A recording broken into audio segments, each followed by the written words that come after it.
Hello everybody and welcome to today's command block tutorial where I would like to show you how you can create elevator blocks in vanilla Minecraft. You might know these from modded Minecraft and I got inspired to do that by this guy up here.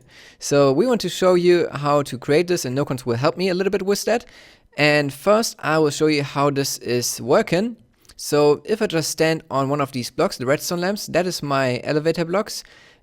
You can basically change it to any block that you want, and I jump, I get teleported up to the next one, and if I jump again, I get teleported and again, and if I do shift and walk a tiny bit, I get teleported downwards, and I can just jump in between the different levels.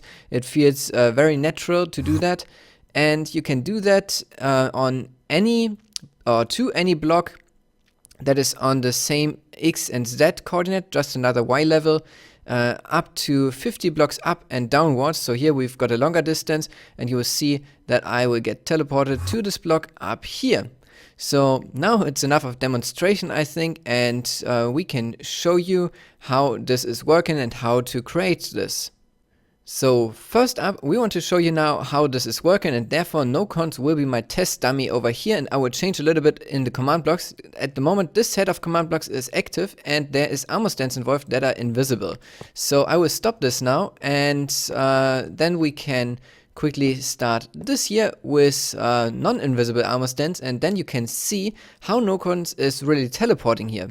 Because an ArmorStand is traveling the path first before Nocons is doing it, and you can see it maybe a bit more if Nocons is going over to the long side, because then you can see why it also takes a moment longer to travel up the long distance, because the ArmorStand is just flying up and down and checking if there is a block in 50 blocks range. So if we just stay up here and Nocons is jumping, then you will see that the ArmorStand is flying up and it won't find a block there, so the ArmorStand will just stop after 50 blocks, it will get killed and nothing will happen. But if it finds one, like when going down, it will just fly down, and as soon as it detects that there's a redstone lamp, it will teleport the player that started the ArmorStand flying. So before you can actually start placing your command blocks in the world, you need to set in some scoreboards, and that ones I've got listed here. So there's 4 scoreboards. One is called downtime and it's of the type stat.playOneMinute. So the score of this scoreboard just gets increased for each player on the server, and we can see that here on the sidebar. If Nocons is now going down, you can see that his time gets reset each time he's traveling down, and that's how we detect the time that the ArmorStand traveled. Then there is then uptime, that is just equivalent just for going upwards.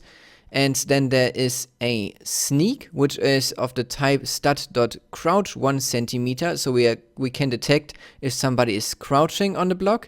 And then there is the jump as the stat.jump, which is just increasing each time a player jumps. Then if you've got the scoreboard set in your world, you can start placing down a redstone block clock, and I will show you now my coordinates so you can see where I'm facing in. So this one is going in positive Z direction, the blue axis. So the updating order for the command blocks on this redstone block clock, because this is a clock, you can't remove those, will be 1, 2, 3, 4, 5, 6, 7, 8, 9, 10, 11, 12, and so on. So always right and left. And we need this because the updating order of the command blocks is really important for the mechanic to work. So the redstone block clock is just this command here, fill stone, and then we fill a redstone block. And now I would say we go into a document so I can explain to you how the other commands are working then. Now let me try my best to explain to you how these commands are working that you just saw as the command blocks. I've got them all listed now here, and it looks quite complicated, but basically you just need to take a look at the first 9, because the last 9 is the same just for the other direction.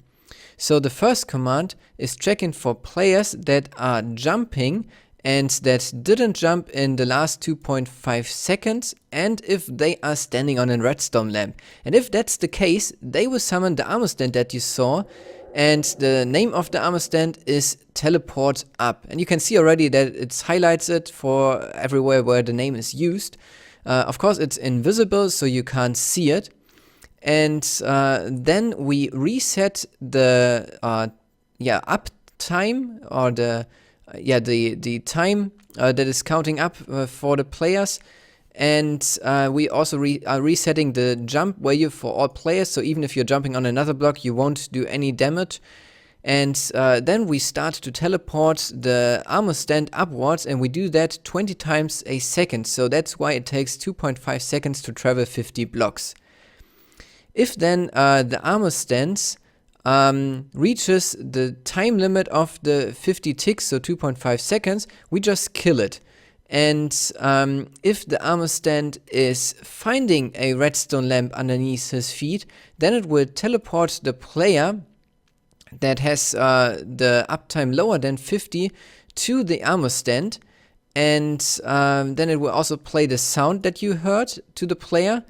And it will reset the scoreboard uptime to 50, so you can jump right after you jumped the first time, because if you remember up here, we were saying that you can only do it if you have a score higher than 50, and it needs to be reset, so you can go up every second, for example.